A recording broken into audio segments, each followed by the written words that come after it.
ॐ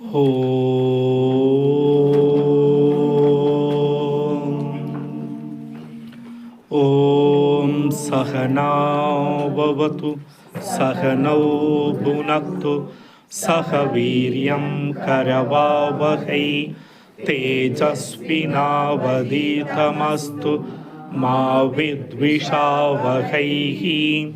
ॐ शान्ति शान्ति शान्तिः। ॐ गणेशाय नमः। ॐ सरस्वत्यै नमः। ॐ श्रीगुरुभ्यो नमः। ॐ समस्तजनकल्याणे निरतं करुणामयं नमामि चिन्मयं देवं सद्गुरुं ब्रह्मविद्वरं सदाशिवसमारम्भां शङ्कराचार्यमध्यमाम् अस्मदाचार्यपर्यन्तां वन्दे गुरुपरम्परां वन्दे गुरुपरम्पराम्। உங்கள் இதயங்களில் உறைந்திருக்கின்ற எல்லாம் வல்ல இறைவனின் திருப்பாதங்களுக்கு என்னுடைய வணக்கங்கள். வால்யூம் கேக்குதா? நாம இப்ப இருக்கிற தலைப்பு அத்தியாசம். அத்தியாசத்துல 6 தலைப்புகள் இருக்கிறது. எழுதிருப்பீங்கன்னு பார்க்கிறேன். சங்கா, சமாதானம், லக்ஷணம், சம்பாவனா, பிரமாணம், உபகாரம். இப்போ அத்தியாசம் என்றால் என்னன்னு பார்க்கும் பொழுது, என்ன அத்தியாசம் என்றால் சபாஷ், அந்த அளவுக்கு வச்சுக்கோங்க. சாதாரண அம்சம், விசேஷ அம்சம், அதில் சரியான விசேஷ தவறான விசேஷ பார்த்தோம். ஏதோ இருக்கு, தப்பாக புரிஞ்சிக்கலாம், வெளிச்சத்தில் சரியாகவும் புரிஞ்சிக்கலாம். வீட்டில் ஒருத்தர் ஹஸ்பண்டு ஒய்ஃப்கிட்ட கத்துறாரு, கட்லிக்கில் யாரோ இருக்காங்க, கட்லிக்கில் யாரோ இருக்காங்க, எனக்கு பயமாக இருக்குது, யாருன்னு பாரு. ஒய்ஃப் கீழே குனிஞ்சு பார்த்துட்டு, யாரும் இல்லைங்க, இறங்கி வாங்க. இல்லை உனக்கு தெரியல, யாரோ இருக்காங்க, யாரோ இருக்காங்க, என்னன்னு கேட்டு விரட்டி விடு சீக்கிரமா அப்படின்னு சொல்லி சொல்லி பார்த்தா ஒய்ஃபு அவர் கேட்குற மாதிரி இல்லை. கட்டில் இருக்கிற 4 காலையும் உடச்சி விட்டா. நீங்கள் தான் இருக்கீங்க. இப்போ கட்டில் கிளியராக இருக்காங்களா என்ன? கிளியர் ஆயிடுச்சு. அப்போ தவறான அந்த எண்ணம், மிஸ் அண்டர்ஸ்டாண்டிங் நமக்குள்ள பயத்தை கொடுக்கறது. இந்த அத்தியாசம் நமக்கு சந்தோஷத்தை கொடுக்கறதா பயத்தை கொடுக்குதான்னு கேட்டால், தவறான அபிப்பிராயம் எப்போவுமே நமக்கு பயத்தை தான் கொடுக்கறது. ஆக பயம் நமக்கு பிடிக்குமான்னு கேட்டால் இல்லை. பயம் இல்லாமல் நிம்மதியாக வாழணுங்கிறது தான் எல்லாருடைய விருப்பமாக இருக்குது. ஆகையினால அத்தியாசம் நீக்கப்பட வேண்டும். எஸ் ஆரணும், அத்தியாசம் நீக்கப்பட வேண்டும். இப்போ நம்மக்கிட்ட அத்தியாசம் எங்கே ஏற்பட்டிருக்குது அப்படின்னு பார்க்கும் பொழுது, இந்த உண்மையான நானை பொய்யான நானில் ஏற்றி வைத்திருக்கின்றோம். அப்போ இது சாதாரண அம்சம். அதுமேல் நாம் என்ன பண்ணிருக்கோம்னா, தவறான விசேஷ அம்சத்தை ஏற்றி பார்க்கறதுனால இந்த தேகம்தான் நானுன்னு ஒரு அபிப்பிராயம் ஏற்பட்டாச்சு. இந்த தேகம் நானுன்னு சொல்லி அபிப்பிராயத்தோடு வாழும் பொழுது நம்ம நிம்மதியாக சந்தோஷமாக வாழ்கிறோமா, நிம்மதி இல்லாமல் கஷ்டப்பட்டு வாழ்கிறோமா? எது ஜாஸ்தின்னு கேட்டால் நிம்மதி இல்லாமல் கஷ்டப்பட்டு வாழ்கிறது தான் ஜாஸ்தி. விளக்கம் வேணுமா என்ன? நாம் அழகாக இருக்கோம், அழகு இல்லாதவங்க முன்னாடி நிற்கும் பொழுது நான் அழகாக இருக்கேன். தன்னை விட அழகாக இருக்கிறவங்க முன்னாடி நிற்கும் பொழுது, படித்தவங்க முன்னாடி இருக்கும்போது நான் சரியாக படிக்கலை, இன்ஃபீரியாரிட்டி காம்ப்ளெக்ஸ். தன்னை விட படிக்காதவங்களுக்கு முன்னாடி நிற்கும் பொழுது சுப்ரியாரிட்டி காம்ப்ளெக்ஸ். அப்போ இன்ஃபீரியாரிட்டி காம்ப்ளெக்ஸ், சுப்ரியாரிட்டி காம்ப்ளெக்ஸ் தேகத்தை அடிப்படையாக வச்சுட்டு மாறி மாறி வருது. அது மட்டுமா? உடம்பே நமக்கு கொடுக்கக்கூடிய பிரச்சனைகள், ஒன்றா ரெண்டா நிம்மதியாக இருக்க முடியுது. ஆனாலும் மேக்கப் எல்லாம் போட்டுண்டு தன்னை அப்படியே பளபளா பப்பளன்னு காட்டிக்க. ஆனால் இருக்கிற பிரச்சனை என்னன்னு கொஞ்சம் நோண்டி பார்த்தா தெரியும். ரைட்டா? அப்போ நான் தேகம் அப்படிங்கிற அபிப்பிராயத்தில் வாழ்கிறதுனால பயம் இல்லாமல் வாழ முடியல. நான் எப்போ செத்து போவான்னு தெரியல. ரைட்டா? கஷ்டப்பட்டு சேர்த்து வச்ச பணமும் சொத்தும் அப்படியே இருக்குது. எப்படி விட்டு போகிறது? தேகத்தை நானுன்னு பாவிக்கிறதுனால இது அத்தியாசம். இந்த அத்தியாசம் நீக்கப்பட வேண்டுமா வேண்டாமா? ஆன்சர். சரி, அத்தியாசம் நீக்கப்பட வேண்டும். அப்புறம் என்ன பண்ணுவீங்க? ஒன்று எடுத்தாச்சு, ரீப்ளேஸ் பண்ணணும்ல. எதை ரீப்ளேஸ் பண்ணுறது? ஆத்ம ஞானத்தை ரீப்ளேஸ் பண்ணணும். ஆக அத்தியாசத்தை நீக்கிட்டு ஆத்ம ஞானத்தை ரீப்ளேஸ் பண்ண வேணும். நமக்கு இங்கே தான் சங்கா வருது. சங்கா அப்படின்னா சந்தேகம்னு அர்த்தம். ஃபஸ்ட்டு அத்தியாசத்தில் 6 தலைப்பு பார்த்தோமா? அதில் ஃபஸ்ட்டு தலைப்பு சங்கா அத்தியாசம், சந்தேகம். நீங்கள் இந்த உடம்புங்கிறதுல 100% நம்பிக்கையில் வாழ்கிறீங்க. இந்த உடம்பு தான் நான், இல்லை செகண்ட் தாட்டே இல்லை அப்படின்னு வாழ்கிறீங்களா? அப்பப்போ நான் மனசுங்கிற மாதிரியும் வந்துடுறோம். ஓகே, ஃபிசிக்கலாக அடுத்தவங்களோட கம்பேர் பண்ணும் பொழுது சுப்ரியாரிட்டி காம்ப்ளெக்ஸ் வருது, இன்ஃபீரியாரிட்டி காம்ப்ளெக்ஸ் வருது. அடுத்த லெவல் மனசளவில் நம்மக்கிட்ட நல்ல குணம் இருக்குது. நாம் மட்டும் தனியாக இருக்கும் பொழுது என்ன மாதிரி யோகிய இந்த உலகத்தில் எவனும் கிடையாது. ரைட்டா? வருதா? அதுவே நம்மளை விட உத்தமமாக வாழ்கிறவங்க முன்னாடி போய் நின்னோன்னாக்கா போயிடுச்சு. சரி, நமக்கே சில நேரங்கள் நம்ம குறைகள் என்னன்னு தெரியும். என்கிட்ட இருக்கிற மிஸ்டேக் என்னன்னு தெரியுமா தெரியாதா? சரி, அப்போ மனதும் நிம்மதியாக திருப்தியாக இல்லை. அந்த குறைகள் நம்ம கவனத்துக்கு வரும் பொழுது, மனதில் இருக்கின்ற குறைகள் நம் கவனத்துக்கு வரும் பொழுது நம்ம நிம்மதியாக சந்தோஷமாக இல்லை. ஆக நான் என்ன உடம்புன்னு மட்டும் 100% நினைக்கல. 100% நான் என்ன மனசுதான்னு நினைச்சிட்டு வாழலை. நான் என்ன 100% புத்தி தான்னு நினைச்சிட்டு வாழலை.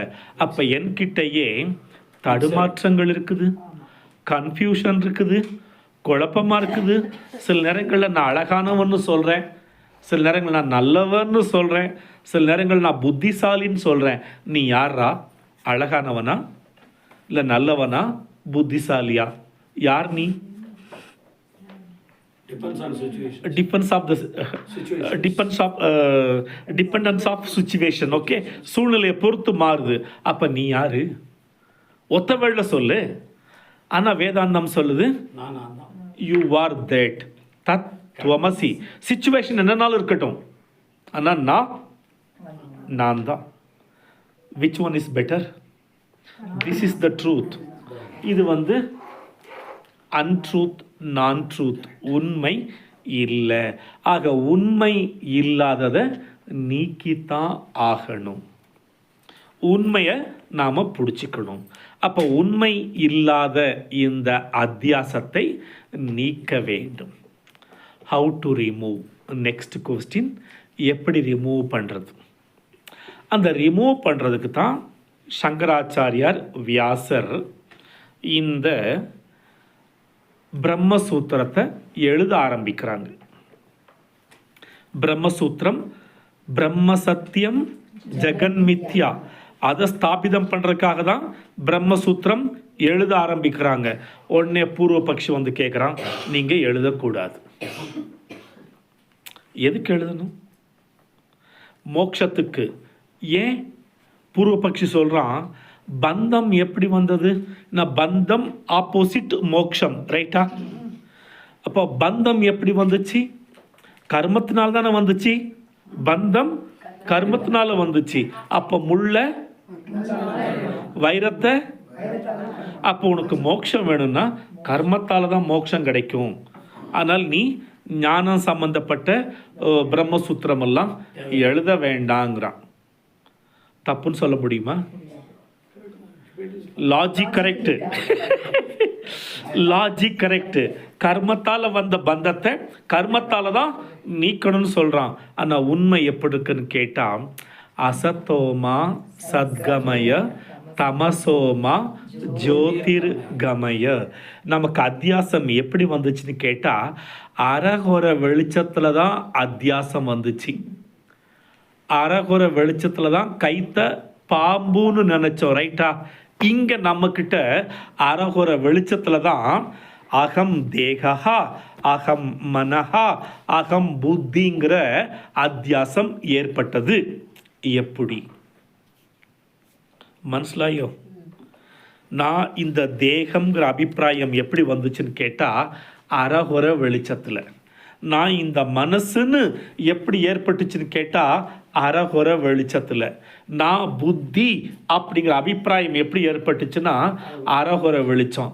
எந்த வெளிச்சம் அப்படின்னு கேட்டாக்கா, நமக்குள்ள இருக்கிற ஆத்மா ஒளிக்கு சமம், ரைட்டா? அந்தர்ஜோதி.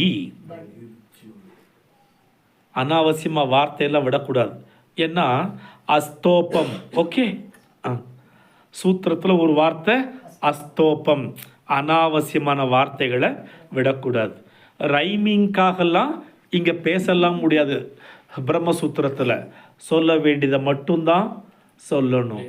அல்பாட்சரம், அசந்திக்தம், சாரவத்து, விஸ்வத்தோமுகம், அஸ்தோப்பம். அனாவசியமான வார்த்தைகளை கொண்டு வரக்கூடாது. இங்கே அரகுர வெளிச்சம் எதுன்னு கேட்டாக்கா, அந்தர்ஜோதியாக இருக்கக்கூடிய ஆத்ம ஒளியினால தான் இந்த உடல் மனம் புத்தி செயல்படுகிறது. S R no? கேட்குறக்கா சொல்ல வேண்டாம், திங்க் பண்ணி சொல்லுங்க. உள்ளது இருக்கிறதுனால தான் இந்த உடம்பு வேலை செய்யுது, மனசு நினைக்குது, புத்தி சிந்திக்குது. என்ன ஆகுதுன்னா, இது நமக்கு அனுபவத்தில் இல்லை. ஆனால் அவனுடைய ஒளியில் உடம்பு செயல்படுது, மனசு நினைக்குது, புத்தி சிந்திக்கிறது. இப்போ உடல் செயல்படும் பொழுது என்ன ஆகுதுன்னா, நம்ம கவனம் உடல் செயல்படும் பொழுது நான் செய்கிறேன். உண்மையான வெளிச்சம் இங்கே இருக்குது. அதனுடைய அரகுர வெளிச்சம் உடம்புல படுறதுனால்தான் உடம்பு செயல்படுது, ரைட்? அந்த ஆத்ம ஒளியில தான் இந்த தேகம் செயல்படுது. என்ன ஆச்சுன்னா, உடல் செயல்படும் பொழுது நான் பண்ணுறேன், நான் பண்ணுறேன், நான் பண்ணுறேன். எத்தனை நான் பண்ணுறேன் இல்லை? ஒருத்தர் ஒரு கல்யாணத்துக்கு போனார். மாப்பிள்ளைக்கிட்ட சொன்னார், உங்கள் அப்பாவுக்கே நான் தாண்டா பொண்ணு பார்த்து வச்சேன் அப்படின்னு. உன்னை உதைக்காம விட்டேனே, ஒழுங்கா ஓடி போயிடு. மனசிலாயா? கல்யாணம் பண்ணி 30 வருஷத்துக்கு முன்னாடி கல்யாணம் பண்ணி வச்சதை இப்போ வரைக்கும் சொல்லிட்டு இருக்கிறாரு. என்ன மனுஷன் பாருங்களேன். வாழ்க்கையில் எவ்வளவோ விஷயங்கள் கடந்து வந்தாச்சு. 30 வருஷத்துக்கு முன்னாடி நடந்த விஷயத்த இன்னும் சுமந்துட்டு இருக்காருன்னா, இவர் எப்படிப்பட்ட ஒரு வாழ்க்கை தரத்தை வாழ்ந்துட்டு இருக்காரு பாருங்க. சொசைட்டியில் அப்படிதான் சமைச்சு எல்லாரும் இருக்கிறாங்க. அத்தியாசம் அது நிஜம் இல்லை. பொய் காய்ச்சினாலும் வாழ்ந்துட்டு இருக்கிறோம். நான் எப்படிப்பட்டவன் தெரியுமா? தன்னைத்தானே பேசிக்கிறது. எனக்கு இதெல்லாம் சரிப்பட்டு வராது. யார் கேட்டா? நான் எப்பவுமே அப்படிதான். யார் கேட்டா? பெருமையாமா.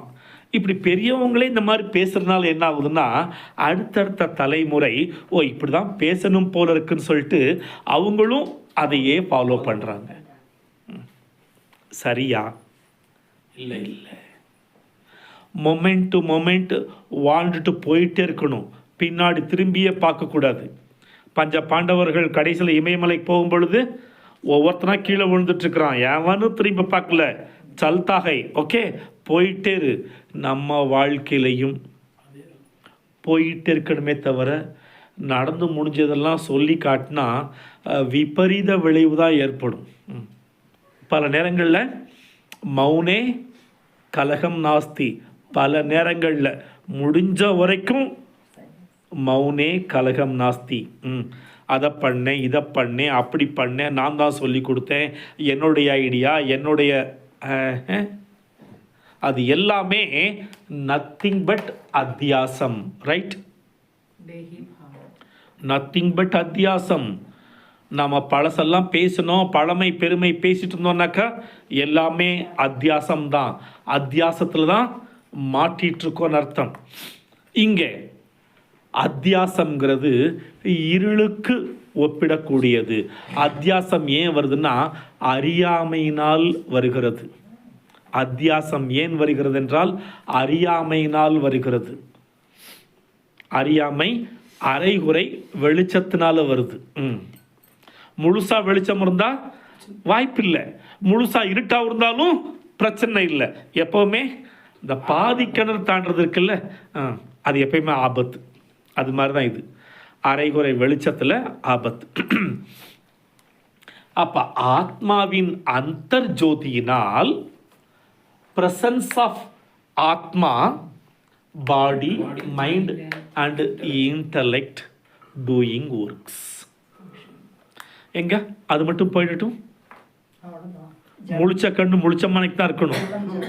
நான் யார் வந்திருக்கேன் சொல்லு அப்படின்னாக்கா, பைத்தியமா நீ, அவன் செத்து போயிட்டாட்டா, அவன் முன்னாடி யார் வந்திருக்கேன்னு பாருனா எப்படி? There is no that. நீ என்கிட்ட 5000 ரூபாய் வாங்கல, எப்போ கொடுப்பேன்னு செத்தவன்ட்ட போய் கேட்டா சான்ஸே இல்லை. ஏன்? போயிந்தி, கான். அப்போ இது இருக்கிறனால தான் இந்த மூணுமே செயல்படுகிறது. எஸ் ஆர்னோ? இப்போ மூணு செயல்படுறது. நம்ம கவனத்துக்கு எது வருதுன்னு கேட்டால், நம்ம கவனத்துக்கு இது வரலை, நம்ம கவனத்துக்கு வர்றதெல்லாம் இதுதான் நம்ம கவனத்துக்கு வருது. என் மனசில் வரக்கூடிய எண்ணங்கள் என்ன கவனத்துக்கு வருது. என் புத்தி ஒழுங்காக சிந்திக்குதா இல்லையா என் கவனத்துக்கு வருது. என் உடம்பு செயல்படுறது என் கவனத்துக்கு வருது. ஆகையினால எனக்கு தெரிஞ்சது BMI. So that I am body, I am mind, I am intellect. இப்படி தான் அத்தியாசம் ஏற்படுறது. இங்கே பூர்வ பக்ஷி கேட்குறான், பந்தம் கர்மத்தினால் வந்தது, மோட்சமும் கர்மத்தினால் தான் வரும்னு சொன்னால் கர்மத்தினால் மோட்சம் வராது, ஞானத்தினால் தான் வரும். ஞானத்தினால் எப்படி மோட்சம் வரும் கேட்குறான். அடுத்த பூர்வ பக்ஷி கேட்குறான், சரி கர்மத்தினால் வராதுன்னு சொல்கிறார் இல்லையா, ஞானத்தினால் எப்படி மோட்சம் வரும்? இப்போ மோட்சம்னா என்னன்னு புரிஞ்சுக்கணும். மோட்சம்னா ஏதோ ஒரு லோகம் இருக்குன்னு நினைக்கக்கூடாது. மோட்சம் அப்படின்னா ஃப்ரீடம் அல்லது விடுதலை, லிபரேஷன். இப்போ யதார்த்தமாக பார்க்கலாம். வீட்டில் ஒரு பிரச்சனை வந்துருச்சு, மைண்டு அந்த பிரச்சனையில் மாட்டிட்டு தவிக்குது. என்ன பண்ணுவீங்க? பிரச்சனையில் இருக்குன்னு நினைப்பீங்களா? அந்த பிரச்சனையை விட்டு வெளியே வர நினைப்பீங்களா? சால்வ் ஆகணும், அதுலேருந்து வெளியே வர நினைப்பீங்க. அப்போ ஒரு பிரச்சனையில் மாட்டிட்டு இருக்கிறது பந்தம். அந்த பிரச்சனைக்கு ஒரு சொல்யூஷன் தேடி கொடுத்துட்டு அதுலேருந்து வெளியே வர்றது விடுதலை. ஒரு ப்ராப்ளம் சால்வ் ஆன உடனே வாடா எவ்வளோ நிம்மதியாக இருக்குது. இப்போ பிரச்சனை, விடுதலை என்பது, மோட்சம் என்பது ஒரு பிரச்சனையிலிருந்து வெளியே வர்றது. இப்போ பந்தம் கர்மத்தினால் வந்ததுன்னு சொன்னா பூர்வ பக்ஷி, அதனால கர்மத்தினால் தான் மோட்சம் வரும்னு சொன்னா இல்லையா. இப்போ மோட்சம்னு என்னன்னு பார்த்தோம், விடுதலை. அப்போ பந்தம் என்னன்னு பார்க்கணும்ல.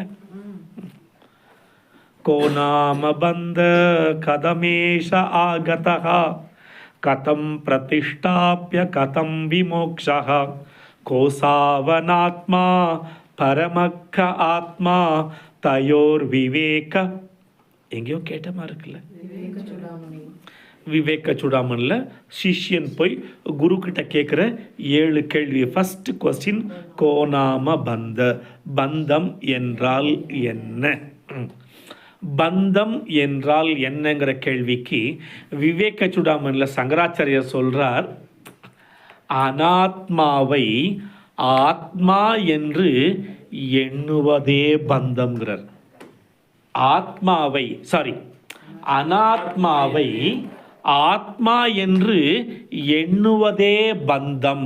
ஆக பந்தம் என்றால் என்னன்னு கேட்டா தாட், தவறான எண்ணம் தான் பந்தம். அப்ப தவறான எண்ணம் போகணும்னா கர்மத்தால எப்படி சரி பண்ண முடியும்?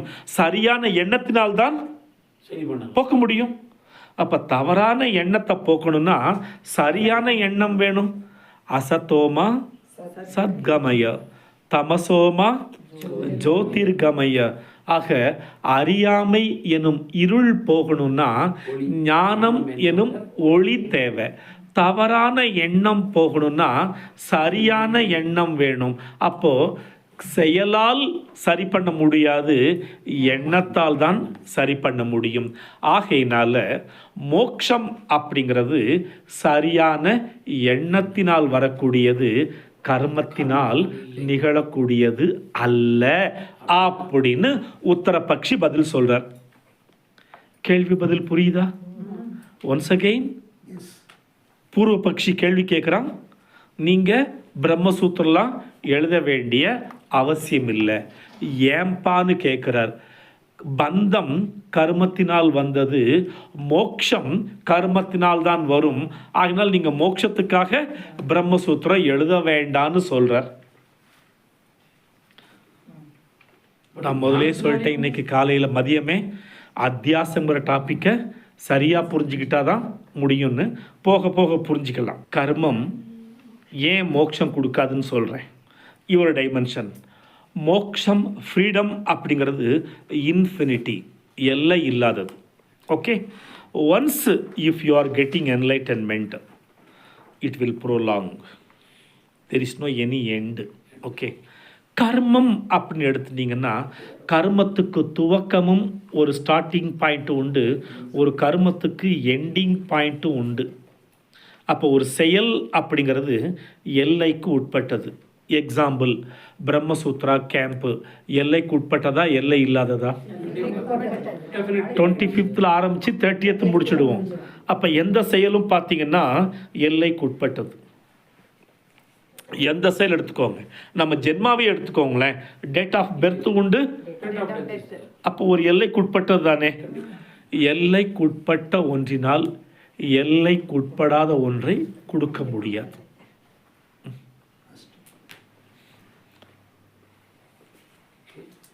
சாப்பிட்றீங்க, ஒருவேளை சாப்பிட்டதுனால பசியை எடுக்காமல் இருப்பீங்களா? அடுத்த 4 மணி நேரத்தில் பசிக்குது. கர்மம் எப்படி எல்லைக்குட்பட்டதோ கர்மத்தின் பலனும் எல்லைக்குட்பட்டதே. அப்ப எல்லைக்குட்பட்ட கர்மத்தினால் எல்லைக்குட்படாத மோட்சம் என்கின்ற பலனை கொடுக்க முடியாது. இப்போ இன்னும் தெளிவா சொல்லிடுறேன். பந்தம் என்பது தவறான எண்ணம். சங்கரர் சொல்றார், அனாத்மாவை ஆத்மா என்று எண்ணுவதே பந்தம், த ராங் தாட், ராங் அபிப்பிராயம். ஓகே, இதுக்கு ஒரு எக்ஸாம்பிள் பார்க்கலாம், புரிஞ்சுக்கலாம். அடிக்கடி வகுப்பில் சொல்கிறது தான். ஒரு சாதுவை ஒரு ராஜா பார்க்க போகிறார். அந்த குதிரை சத்தம் கேட்குது. சாது குடிசைக்குள்ளே உட்காந்துருக்கிறார். ஓகே, ராஜா வர்றாருன்னு தெரிஞ்சுக்கிட்டார். சரி, குதிரையை கட்டி போட்டு உள்ளே வர்றதுக்கு 5 minutes ஆகும். எப்போவுமே வழக்கம் போல் 10 நிமிஷம் ஆச்சு, 15 நிமிஷம் ஆச்சு, 20 நிமிஷம் ஆச்சு. ஏன்டா ராஜா இன்னும் வரலேன்னு குடிசையை விட்டு வெளியே வந்து பார்த்தா ராஜா குதிரையை கட்டி போடுறதுக்கு கயிறு தேடிட்டு இருக்கிறார். கொண்டு வரல, குதிரையை கட்டி போடுறதுக்கு கயிறு கொண்டு வரல. அந்த ரிஷி சிரிக்கிறார். ஏன்? குதிரையை கட்டுறதுக்கு கயிறு கொண்டு வரல, அதனால் கயிறு தேடிட்டு இருக்கேன், கட்டுற மாதிரி ஆக்ட் பண்ணு அப்படின்னு. எப்போவுமே குதிரையை எப்படி கட்டுவாரோ அந்த மாதிரி ஆக்ட் பண்ணி தட்டி கொடுத்துட்டு உள்ளவா அப்படின்றார். இவருக்கு டவுட்டு ராஜாவுக்கு. நமக்கு தான் கட்டலேன்னு தெரியும், ஆனால் குதிரை எப்படி நினச்சிட்ருக்குன்னா ரெகுலராக கொண்டு வந்து இறக்குன உடனே கயிறை போட்டு கட்டுவார். அந்த ரொட்டீன் நம்ம கட்டப்பட்டு உள்ளே வந்தார். 1 மணி நேரம் 2 மணி நேரம் பேசினாங்க, அளவலாவி பேசிட்டு சரி கிளம்பலான்னு சொல்லிட்டு பார்க்குறாரு. அது மறந்தாச்சு. பார்த்தா குதிரை கட்டல, மேல் ஏறி உட்காந்துட்டு காலை வயிற்றில் உடைச்சிட்டு தை தைங்கிறார். குதிரை நகலவே இல்லை. ரிஷி சிரிக்கிறார். அவுக்கலையே, கட்டவே இல்லையே. கட்டல, பட் கட்டுற மாதிரி அவர் ஒரு இது அதேதான். பண்ணார் லிங்கம். இது பேர் தான் பந்தம். இதுக்கு பேர் தான் பந்தம். ஓகே, குதிரை நிஜத்துல கட்டலை, ஆனா குதிரை நினைச்சிட்டு இருக்குது தான் கட்டப்பட்ட மாதிரி. நாமளும் அப்படிதாங்க வாழ்ந்துட்டு இருக்கிறோம். உண்மையிலேயே பந்தம் இல்லை, பந்தப்பட்டதாக நினைச்சு வாழ்ந்துட்டு இருக்கிறோம். அப்ப பந்தப்பட்டதாக நினைச்சிட்டு இருக்கோம் இல்லையா, தட் இஸ் ராங் தாட். இப்ப ரைட் தாட் வந்துச்சுன்னா அப்ப தாட்டால தான் நீக்க முடியுமே தவிர கர்மத்தால் நீக்க முடியாது. ஏன்னா கர்மம் எல்லைக்குட்பட்டது, கர்மத்தின் பலனும் எல்லைக்குட்பட்டது. இங்கே ஞானம் என்பது சரியான எண்ணம். நம்ம பார்த்தோம் இல்லையா அத்தியாசத்தில், சரியான விசேஷ அம்சத்தை ஏற்றி பார்ப்பது ஞானம். அப்ப சரியான எண்ணம் எதுன்னு கேட்டா அகம் ஆத்மா ஏவ. நான் ஆத்மாங்கிற ஞானம் வந்துடுத்துனா அது எங்கேயோ இருந்து வர வேண்டாம், உண்மையிலேயே வெளியிலேருந்து வர வேண்டாம். நம்முடைய தவறான எண்ணத்தை நீக்கிட்டு சாதனையின் மூலமாக அனுபூதியில் அகம் ஆத்மான்னு கொண்டு வந்தாலே மொத்த பந்தமும் போயாச்சு. அப்போ குரு சொல்கிறார், சங்கரர் சொல்கிறார், பந்தத்தை போக்குறதுக்கு ஞானம்தான் தேவை, மோட்சம் அடைவதற்கு ஞானம்தான் தேவை அப்படிங்கிறார் சங்கராச்சாரியார். அப்போ அத்தியாசங்கிறது அறியாமை, அறியாமைங்கிறது தவறான எண்ணம். அப்போ அறிவு வேணும்னா சரியான எண்ணத்தை கொண்டு வந்தால் அதுக்கு பேர் அறிவு, ஞானம்னு பேர். ஆக நாம் இப்போது பந்தப்பட்டுக்கிறோமா நிஜத்திலேயே, இல்லை பந்தப்பட்டதாக நினச்சிட்டு இருக்கிறோமா?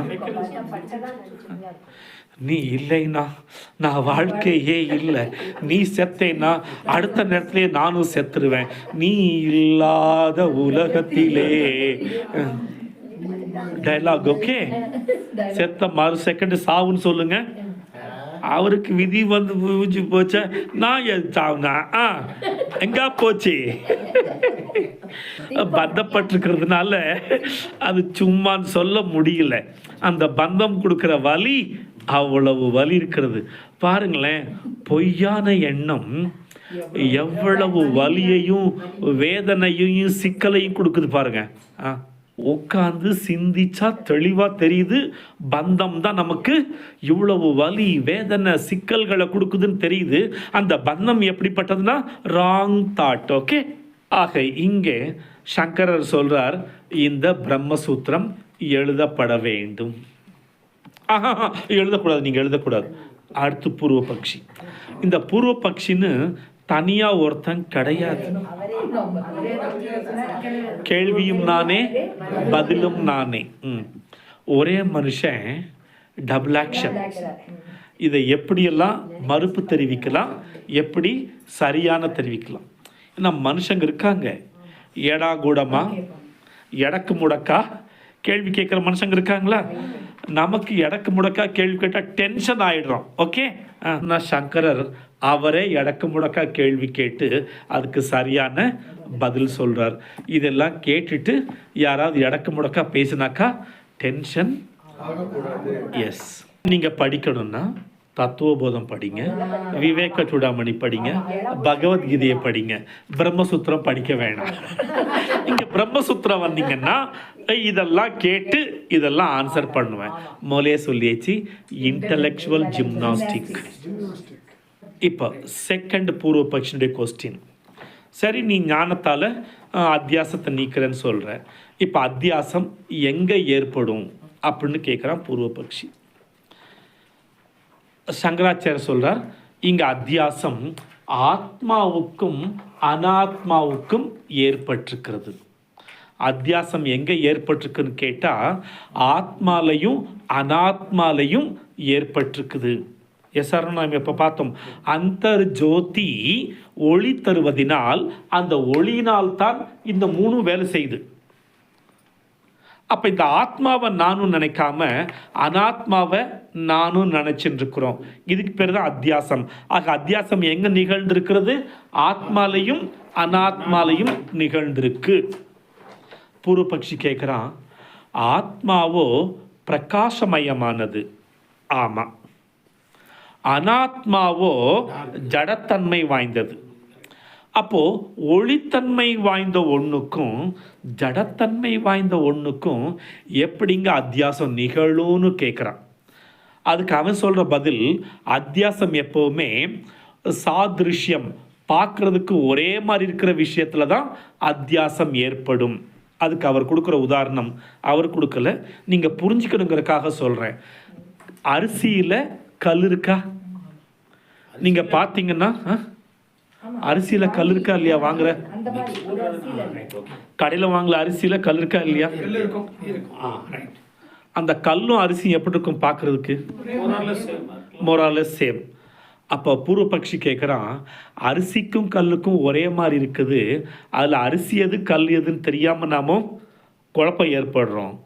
அது மாதிரி இங்கே ஆத்மா பிரகாசமானது, அனாத்மா ஜடத்தன்மை வாய்ந்தது. எப்படி ஒளிக்கும் இருளுக்கும் ரெண்டுக்கும் அத்தியாசம் நடக்கும்? ஒன்று சேர முடியும். இருளும் ஒளியும் ஒன்று சேர முடியாதே. நீ ஆத்மாவுக்கும் அனாத்மாவுக்கும் அத்தியாசம் நிகழ்ந்திருக்குன்னு சொல்கிறீங்களே அப்படின்னு பூர்வபக்ஷி கேட்குறான். பூர்வபக்ஷிக்கு அடிஷ்னலாக இன்னொரு எக்ஸாம்பிள் சொல்கிறேன். மிளகு வாங்குறீங்க, ஓகே? மிளகு மாதிரியே இருக்கக்கூடிய ஒன்றை மிக்ஸ் பண்ணுவாங்க, பப்பாயா விதை, ஓகே? இப்போ பப்பாளி விதையும் மிளகும் ஒரே மாதிரி இருக்குது, அங்கே அத்தியாசம் நிகழுது, ரைட்டா?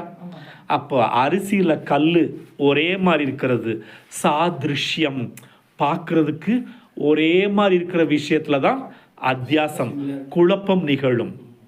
ஆனால் இதுவோ ஒளிமயமானது ஆத்மா, இந்த அனாத்மாவோ ஜடத்தன்மை வாய்ந்தது.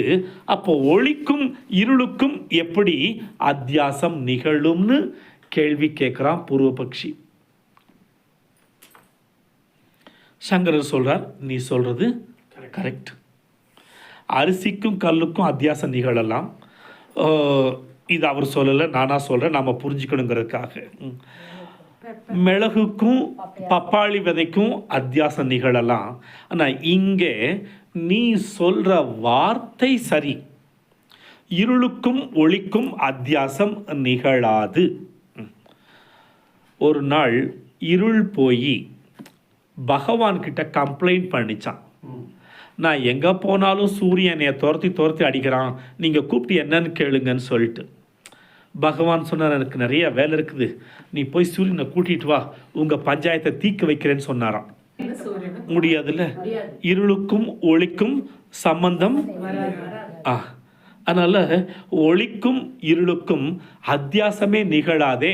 நீங்கள் எப்படி ஆத்மா ஜோதிமயமானதுன்னு சொல்கிறீங்க, அனாத்மா ஜடத்தன்மை வாய்ந்ததுன்னு சொல்கிறீங்க, ஆனால் ரெண்டுக்கும் எப்படி அத்தியாசம் நிகழும் அப்படின்னு கேட்குறான் பூர்வபக்ஷி. நான் இந்த அரிசி கல் சூரியன்கிட்ட பகவான்கிட்ட போய் கம்ப்ளைண்ட் பண்ணுறது, பப்பாளி விதையெல்லாம் நான் அடிஷ்னலாக சேர்த்தது எதுக்காகன்னு கேட்டால் புரிஞ்சிக்கணுங்கிறதுக்காக.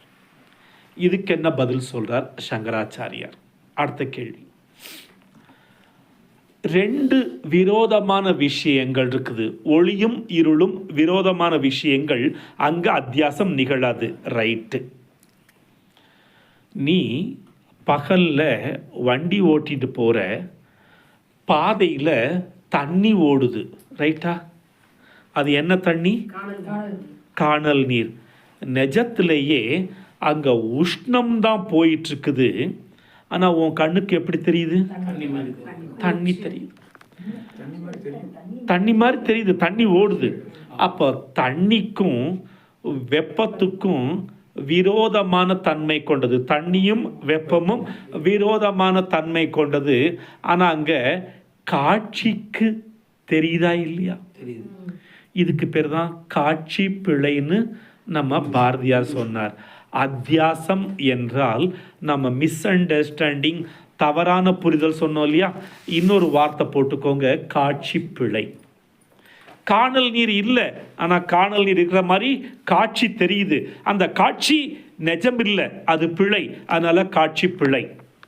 இங்கேயும் ஆத்மாவுக்கும் அனாத்மாவுக்கும் அத்தியாசம் நிகழ்ந்ததாக காட்சி பிழை மட்டும்தான், நிஜத்தில் நிகழவில்லை. சந்தேகம் இருந்தால் கேட்டுடலாம், தெளிவுபடுத்திட்டு போயிட்டே இருக்கலாம்.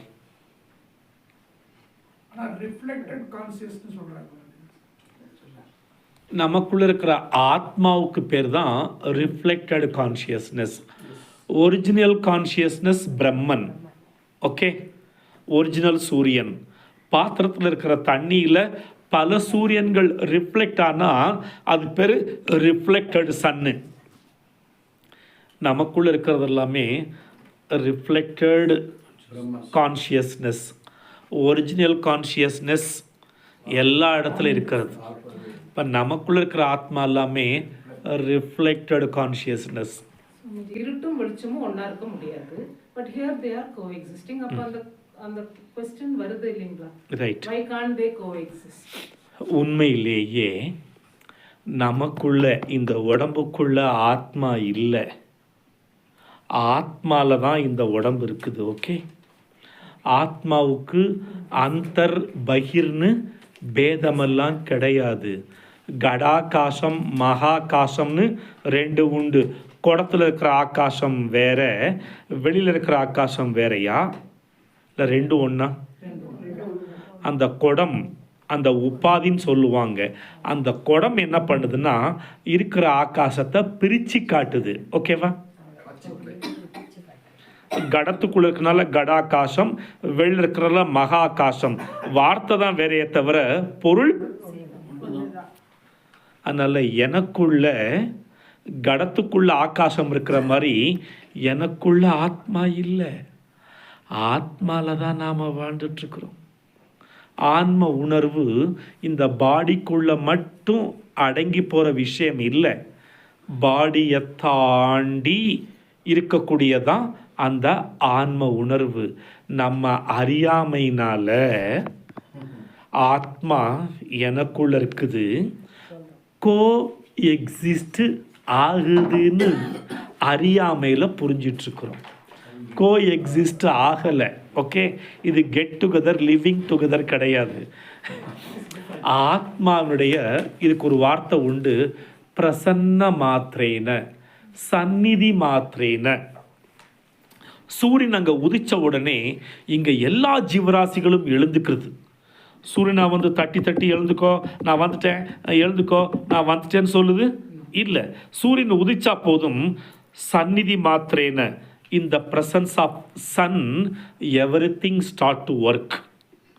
அந்த ஆத்மாவின் சந்நிதியில் இந்த பாடி மைண்ட் இன்டலெக்ட் செயல்பட ஆரம்பிக்குது. அந்த போயிடுதுன்னு வச்சுக்கோங்களேன், இந்த பாடி மைண்டு இன்டலெக்ட் இப்போ கோ எக்ஸிஸ்ட்னாக்கா ஆத்மா வெளியே போகும் பொழுது பாடி சேதாரமாகணும் இல்லை? கோ எக்ஸிஸ்ட்னா சேர்ந்து வாழ்கிறோம். இப்போ நம்ம டேப்பை போட்டு ஒட்டுறோம் பேப்பரில், நீங்கள் டேப்பை பிச்சிங்கன்னு என்ன ஆகும்? கோ எக்ஸிஸ்ட், ஓகே? ஆனால் இங்கே அனாத்மாவும் ஆத்மாவும் கோ எக்ஸிஸ்ட் கிடையாது. இந்த ப்ரெசன்ஸ் எம்டி இருக்கார் ஆஃபீஸில், அவர் கேபினில் அவர் பாட்டுக்கு இருக்கிறாரு. ஆஃபீஸில் பல கேபின்ஸ் இருக்குது, அவங்கவுங்க ஆட்டோமேட்டிக்காக ஒர்க் பண்ணுவாங்களா மாட்டாங்களா? நீ வேலை செய்ய, நீ வேலை செய்யலாம் எம்டி சொல்லிட்டு இருக்க மாட்டார். இந்த ப்ரெசன்ஸ் ஆஃப் எம்டி எல்லா கேபின்லையும் வேலை நடக்கும். அது மாதிரி ஆத்மாவின் சந்நிதியில் இந்த தேகம் இருக்குமா? உண்மையிலே தேகத்துக்குள்ள ஆத்மா இல்லை. நம்ம பிகினிங்கில் உங்களுக்குள் உறைந்திருக்கின்ற இறைவன், ஓகே? பிகினிங்கில் உண்மை ஆத்மாக்குள்ளே தான் நாம் இருக்கிறோம். கடாகாசத்துக்குள்ள, கடத்துக்குள்ள ஆகாசம் இல்லை, ஆகாசத்துக்குள்ள அந்த கடம் இருக்கிறது. அதுக்குள்ள இருக்கிற ஆகாசத்தை கடாகாசம்னு சொல்கிறோம். எங்கும் நீக்கமர நிறைஞ்சிருக்கிற சர்வத்ரகம், ஓகே? அப்போ எல்லா இடத்துலையும் இறைவன் நீக்கமர நிறைஞ்சிருக்கிறார். அந்த ஆன்மாவில் இந்த பாடி இருக்குது, இந்த ஒரு குடம் இருக்குது. நந்தவனத்திலோராண்டி அதை 4-6 மாதமாய் குயவனை வேண்டி கொண்டு வந்தான் ஒரு தோண்டி, அதை கூத்தாடி கூத்தாடி போட்டுடை தாண்டி நந்தவனத்திலோராண்டி. இந்த தேகமும் ஒரு மண்சட்டி மாதிரி தான். அதனால தான் டெத்துக்கு அப்புறம் அந்த இதை சுற்றி வரும்பொழுது மண்பானையில் போட்டு, அப்போ கடாகாசம். அதனால் கோ எக்ஸிஸ்ட் இல்லை, எனக்குள்ள அவர் இருக்காருங்கிறதும் தப்பு, அறியாமை. ஓகே, போலாமா? Back to pavilion. Thank you. Out ஆனால் தான் பேக் டு பெவிலியன் வரணும். இங்கே கேம் போயிட்டுருக்குது.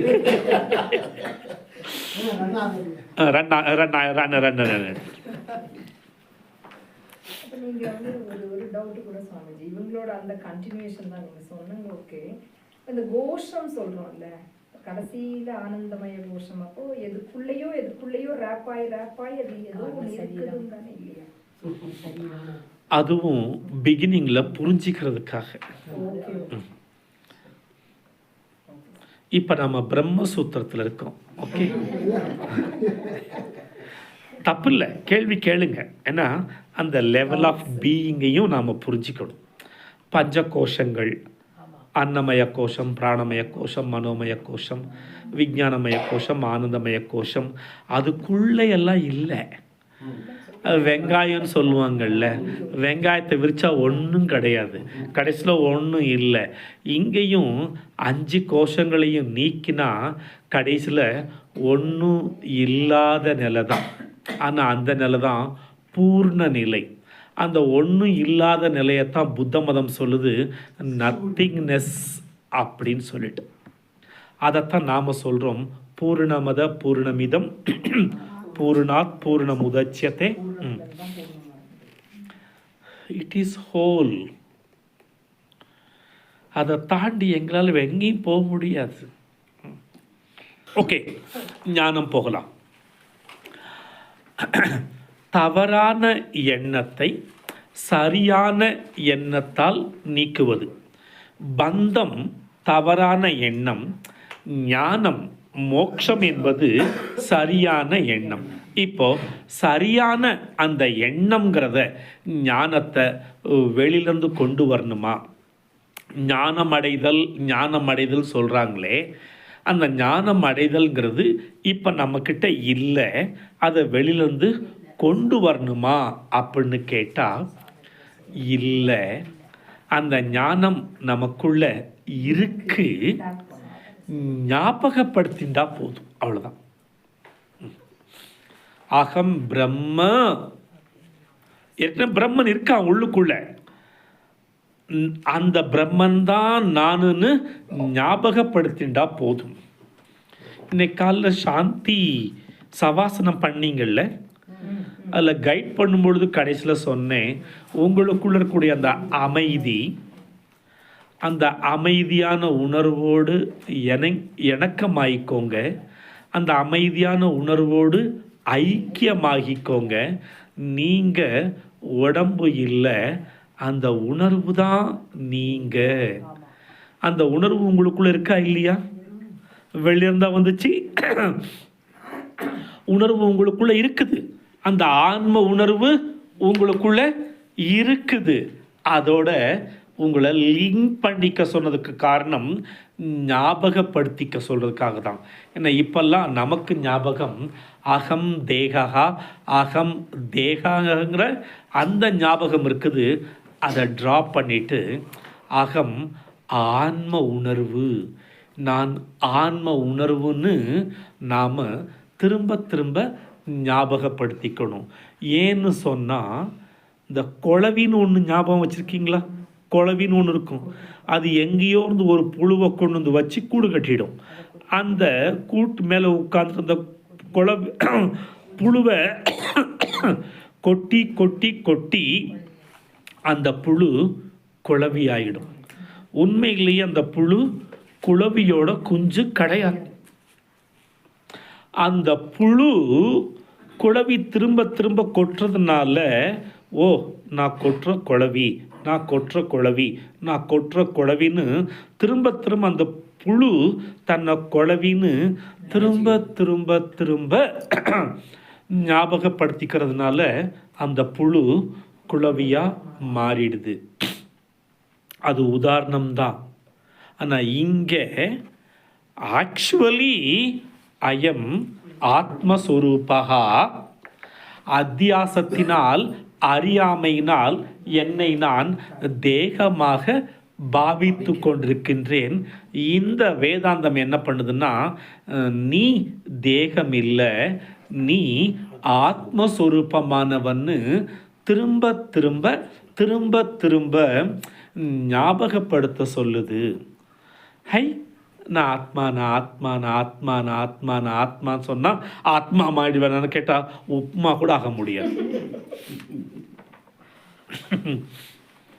சாதனான்னு ஒன்று பார்த்தோம் இல்லையா? சமன்வய அத்தியாயம், அவிரோத அத்தியாயம், சாதன அத்தியாயம். சாதனை சாதனை ஏன் சாதனை தேவைன்னு கேட்டாக்கா, சாதனையின் மூலமாக மட்டுமே அகம் ந தேகா, தேகாபிமானம் நம்மளை விட்டு போகும். மனசோடு நாம் அபிமானம் வச்சிருக்கிறோம். நான் நல்லவ, நான் ஷேரிங்கு, நான் பகிர்ந்துக்கக்கூடியவ, நான் டொனேஷன் நிறையா கொடுக்கக்கூடியவ, நான் 4 பேருக்கு பசின்னு வந்தால் சாப்பாடு போடக்கூடியவ, என்கிட்ட இருக்கிற துணியெல்லாம் எடுத்து 4 பேருக்கு கொடுக்கக்கூடியவ. அந்த மாதிரி மனசில் இருக்கிற குணங்களோடு நம்மளை அபிப்பிராயப்படுத்திக்கிறோம். 3வது, யாராவது பிரச்சனைனா என்கிட்ட தான் வருவாங்க தெரியுமா சொல்யூஷனுக்கு, நான் அவ்வளோ பெரிய அறிவாளி அப்படின்னு புத்தியோடு நம்மளை அபிமானப்படுத்திக்கிறோம். நான் அழகும் கிடையாது, நல்ல குணமும் கொண்டவ கிடையாது, நான் புத்திசாலியும் கிடையாது. இதுக்கெல்லாம் அப்பாற்பட்டு இருக்கக்கூடிய ஆத்மா. பிருகுவல்லியில் பிருகு மகரிஷி தன் அப்பா கிட்ட போய் கேட்பார் பகவான் என்னன்னு சொல்லி. அப்போ ஒரு சில லட்சணங்களை சொல்லி, இந்த லட்சணத்தோட எது ஒத்து போகுதோ அதுதான் நீ போ அப்படிம்பார். இவர் போயிட்டு அன்னமயம் ஆத்மானம், இந்த அன்னமயம் தான் ஆத்மான்னு சொல்லிட்டு வர்றாரு. இல்லைன்னு தலையாட்டிடுறார். திரும்ப போகிறார், தபஸ் பண்ணிட்டு அகம் பிராணமயம்னு சொல்லிட்டு வர்றாரு. இல்லைங்கிறார். இப்படி ஒவ்வொரு கோஷமாக நீக்க நீக்க நீக்க அப்புறம் போன ஒரு ஆளையே காணோம், பிருகு மகர்ஷியை காணோம். அப்பா தேடிட்டு போகிறார், அங்கே உட்கார்ந்துருக்கிறார் அமைதியாக. நீங்கள் எப்படி டிவைன் டச் மெடிடேஷனில் அமைதியாக உட்காந்துருக்குறீங்களோ, அந்த வைப்ஸு மொத்த ரூமில் இருக்குதோ, அது மாதிரி அவர் பாட்டுக்கு உட்காந்துருக்கிறார். பிறகு மெதுவாக கண்ணை முழிச்சு, நீங்கள் முடிச்சுட்டு வெளியே போகலான்னு சொன்னாலும் கூட முழிச்சுக்கணுமா, இன்னும் கொஞ்சம் நேரம் உட்காந்தா நல்லா இருக்குமேன்னு தோணுன்னு நினச்சிட்டு நான் பேசுகிறேன். அது எவ்வளோ ஹிம்சையாக இருக்குன்னு தெரியல எனக்கு. எழுந்துக்கணுமே, நேரமாச்சே, அடுத்த ப்ரோக்ராம் இருக்கேன்னு. அது மாதிரி பிருகும் வேண்டா வெறுப்போடு எழுந்து என்னப்பான்னு கேட்குறார். இப்போ சொல்லு. அப்போ சொல்கிறார், அன்னமயமாத்மானம் உபசங்கிராமதி, பிராணமயமாத்மானம் உபசங்கிராமதி, மனோமயமாத்மானம் உபசங்கிராமதி, விஜானமயமாத்மானம் உபசங்கிராமதி, ஆனந்தமயமாத்மானம் உபசங்கிராமதி. ஹா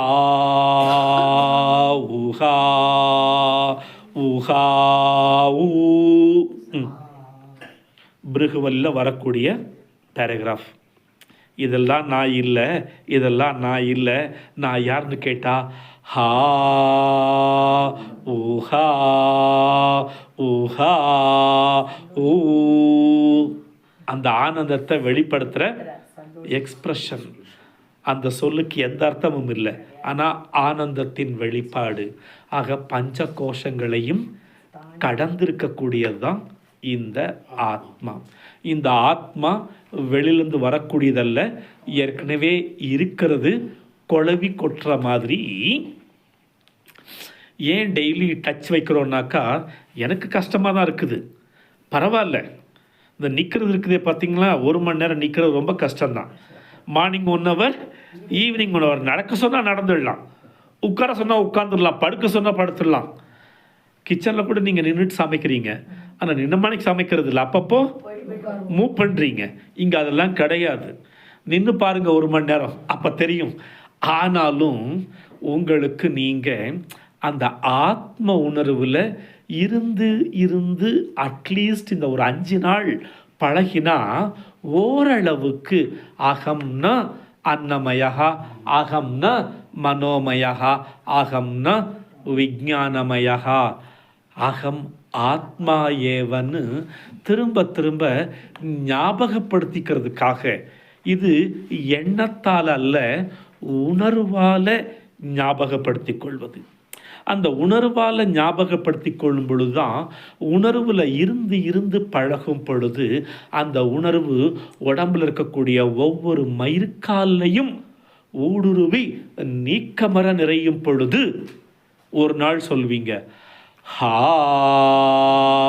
ஊஹா ஊஹா ஊ. வீட்டில் போய் சொல்லிட்டாதீங்க. இதுக்கு தான் கேம்புக்கே போக வேண்டான்னு சொன்னேன். இங்கே பாரு, ஊஹா, நான் ஊறுகாயை சாப்பிட்ட மாதிரி. அது ஆத்மானந்தம், பேரானந்தம். அதை செகண்ட் வள்ளியில் பிரம்மானந்த வள்ளியின் பேர். அந்த ஆனந்தத்தை அளந்து சொல்லப்படுகிறது அந்த ஆனந்த வள்ளியில். ஐயோ ஐயோ ஐயோ, நம்ம மகான்களும் ரிஷிகளும் நமக்கு கொடுத்துட்டு போன அந்த விஷயங்களை படித்து கேட்டு ரசிக்கிறதுக்கே ஜென்மம் வேணும். Come to the point. இங்கே ஞானம் என்பது ஞாபகப்படுத்தி கொள்ளுதல் தானே தவிர புதுசாக வெளியிலிருந்து வரக்கூடியது அல்ல. ஏன்னா ஏற்கனவே இது உள்ளுக்குள்ள இருக்கு, நமக்கு தெரியல. இதுதான் அதுன்னு சுட்டி காட்டுறதுக்கு குருமார்கள் நமக்கு தேவைப்படுறாங்க. இருக்கு, ஆனா எது நமக்கு தெரியல. இவர்களெல்லாம் அனுபவஸ்தர்கள், அனுபூதிமான்கள். அனுபூதிமான்கள் சுட்டி காட்டுறாங்க, தத்து துவமசி, நீ அதுவாக இருக்கின்றாய். அதனால்தான் குருமார்களுக்கு அவ்வளோ உயர்ந்த ஸ்தானம் கொடுத்து வச்சிருக்கிறோம் நாம். கலாச்சாரம் இதுவே வெஸ்டர்ன் கண்ட்ரியில் ப்ரொஃபஸரும் தம் அடிச்சிட்ருப்பார், ஸ்டூடெண்ட்டும் தம் அடிச்சிட்ருப்பார். ப்ரொஃபஸரும் பெக் அடிப்பார், ஸ்டூடெண்ட்டும் பெக் அடிப்பார். அத்தியாசம் தலைப்பில் சங்கா அப்படின்னு ஃபர்ஸ்ட் டாப்பிக்கில் பார்த்துருக்குறோம். சந்தேகம். என்ன சந்தேகம்னாக்கா, ஆத்ம அனாத்மா ஐக்கியத்தில் தான் நமக்கு அத்தியாசம் ஏற்படுகிறது. எப்படி ஏற்படுதுன்னு கேட்கும் பொழுது கேள்வி கேட்குறார், பதில் சொல்கிறார், கேள்வி கேட்குறார், பதில் சொல்கிறார். ஃபைனலாக பிரம்மசூத்திரம் இந்த காரணத்துக்காக தான் எழுத போகிறேன்னு சொல்கிறார் சங்கராச்சாரியார். ஆனால் பூர்வபக்ஷி விடுற மாதிரி இல்லை. என்ன சொல்கிறாருனாக்கா, அதான் சகுன பிரம்மத்தை பற்றி நாங்கள் கர்ம காண்டத்திலேயே அலசி ஆராய்ச்சி அவ்வளோ சொல்கிறோம்ல, நீங்கள் எதுக்கு மேற்கொண்டு பிரம்மசூத்திரம் எழுதணும் அப்படின்னு கேட்கும் பொழுது சங்கராச்சாரியர் சொல்கிறார், நீ கர்ம காண்டத்தில் சகுன பிரம்மம்னு சொல்லக்கூடிய உருவ தெய்வங்களை பற்றி தான் ஆராய்ச்சி பண்ணியிருக்கிற. நாங்கள் பிரம்மசூத்திரத்தில் நிர்குண பிரம்மனை பற்றி ஆராய்ச்சி பண்ண போகிறோம் அப்படின்னு பதில் சொல்கிறார். அதுக்கு பூர்வபக்ஷி கேள்வி கேட்குறான், நிர்குண பிரம்மம்னு ஒன்று கிடையவே கிடையாது, இருக்கிறது சகுன பிரம்மம் தான், நிர்குண பிரம்மம் கிடையாது. அப்போ இல்லாத ஒன்றை பற்றி நீங்கள் என்னத்தை எழுத போகிறீங்க? சப்ஜெக்டே இல்லாமல் எந்த சப்ஜெக்ட் எழுத போகிறீங்கன்னு கேட்குறான். காமன் கொஸ்டின் உங்களை பார்த்து கேட்குறேன், இறைவன் உருவானவரா அருவானவரா? தயங்கவே கூடாது, நமக்கு பாடல் இருக்குது, உருவாய் அருவாய் உளதாய் இலதாய் மறுவாய் மலராய் மணியாய் ஒளியாய் உருவாயும் இருக்கிறார், அருவாயும் இருக்கிறார். இறைவன் உருவாயும் இருக்கிறார், அருவாயும் இருக்கிறார். உங்களை ஒரு கேள்வி கேட்குறேன், நீங்க உருவா இருக்கீங்களா, அருவா இருக்கீங்களா? மக்கு உருவாய் அருவாயும் இருக்கிறீங்க. அப்ப கூட பாருங்களேன், திடீர்னு முன்னாடி வந்து நிக்கிறது இதுதான் நிக்குது. எப்படி கேட்டாலும் சுவாமிஜி, இப்ப யாரு கேட்டாலும் நீ யார் அப்படின்னு கேட்டா நமக்கு ஞானம் இருந்தாலும் ஒரு செகண்ட் அது இது பண்ணாலும் நம்ம என்ன சொல்லுவோம், நான் சசிகலா, என் பேரு தான் நான் சொல்லுவேன். ஏன்னா நான் இந்த பாடி அது இல்லாட்டி நான் வேற என்ன சொன்னாலும் அவங்களுக்கு அது புரியாதே. அது கேட்குற இடம் வேற, இங்க கேட்குற இடம் வேற. ஓகே, ஸ்டாண்ட் பாயிண்ட்டை பொறுத்து ஸ்டேட்மெண்ட் மாறணும். இப்போ நீங்களும் உருவாயும் அருவாயும் இருக்கீங்கன்னு நான் சொல்றேன். ஒத்துக்க முடியுதா, ஒத்துக்க முடியலையா? எப்படி ஒத்துக்கிறீங்க? நீங்க சொல்றீங்க இது பிளைண்ட், இதை நாங்க ஏத்துக்க மாட்டோம். ஓகே, நீங்க சொன்ன உடனே ஆஹா புலகாகித மடைஞ்சி ஐயோ சான்ஸே இல்லை. எதை வச்சு சொல்றீங்க ரெண்டுமா இருக்கீங்கன்னு சொல்லிட்டு?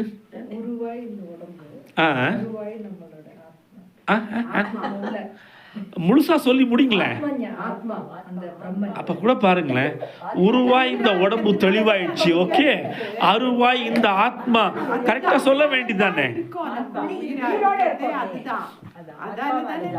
அது ஒழுங்கா கேட்க சொல்ல தெரிய மாட்டேங்குது. உருவாய் இருக்கிறது இந்த உடம்பு, உள்ளுக்குள்ள ஆத்மா அருவாய் இருக்கிறது. உருவாயும் அருவாயும் நாமளே இருக்கும் பொழுது நம்மளை படைச்ச பகவான்.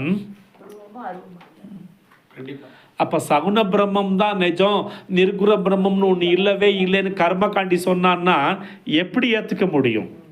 நிர்குண பிரம்மம் இருக்குது, அதை ரீச் பண்ணாதான் மோட்சம் கிடைக்கும். ஏன்னா சகுன பிரம்மம் சொல்லும் பொழுது உருவ வழிபாடு. சிவனை தரிசித்தவர்கள் நிறைய பேர் இருக்காங்களா இல்லையா? விஷ்ணுவை தரிசனம் பண்ணவங்க இருக்காங்களா இல்லையா? முருகனை தரிசனம் பண்ணவங்க இருக்காங்களா இல்லையா? இறைவனை தரிசனம் பண்ணினாலேயே அவங்க மோட்சத்துக்கெல்லாம் போகல. பக்தியின் மூலமா சகுன தெய்வங்களை தரிசனம் பண்ணிருக்கிறாங்க, அவ்வளோதான், பக்தினால. ஓகே, ஆனா மோட்சம் வேணும்னாக்கா இந்த வீணு சொல்லக்கூடிய வாசனாஸ் கம்ப்ளீட்டா க்ஷயமாயிருக்கணும். இந்த வாசனாஸ் ஊழ்வினை கம்ப்ளீட்டா க்ஷயமானா மட்டும்தான் இந்த நிர்குண பிரம்மம் கிடைக்கும். நிர்குண பிரம்மத்தோடு ஐக்கியமாக முடியும். அதுதான் மோக்ஷம், அதுதான் முக்தி. മനസ്സിലായോ? വാസനാക്ഷയം is equal to മോക്ഷം. യെസ്, ஞானம் இஸ் ஈக்குவல் டு மோக்ஷம். ஓகே, அப்படி வச்சுக்கலாம். ஸோ இங்கே பூர்வ பக்ஷி கேள்வி கேட்க உத்தர பக்ஷி பதில் சொல்கின்றார். இது கண்டினியூ ஆகுது, அது பாட்டு கண்டினியூ ஆகுது. நான் முதலே சொல்லிட்டேன் சென்சார் பண்ணியிருக்கேன்னு சொல்லிட்டு. அதனால் அடுத்த கிளாஸில் சமாதானம் பண்ண போகிறார்.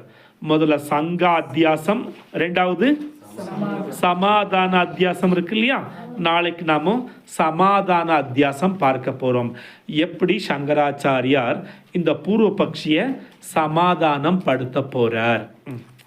சமாதானப்படுத்திட்டு அடுத்து சம்பாவனா சொல்ல போறார், அடுத்து லட்சணம் பேச போறார், அடுத்து பிரமாணம் பேச போறார், கடைசியில உபசம்ஹாரம் பண்ணிட்டு அதுக்கப்புறம் தான் அதாத்தோ பிரம்ம ஜிக்ஞாசா. ஓம் பூர்ணமத பூர்ணமிதம் பூர்ணாத் பூர்ணமுதச்யதே பூர்ணஸ்ய பூர்ணமாதாய பூர்ணமேவாவசிஷ்யதே. ஓம் சாந்தி சாந்தி சாந்தி. ஹரிஹி ஓம். ஸ்ரீ குருப்யோ நமஹ. ஹரிஹி ஓம்.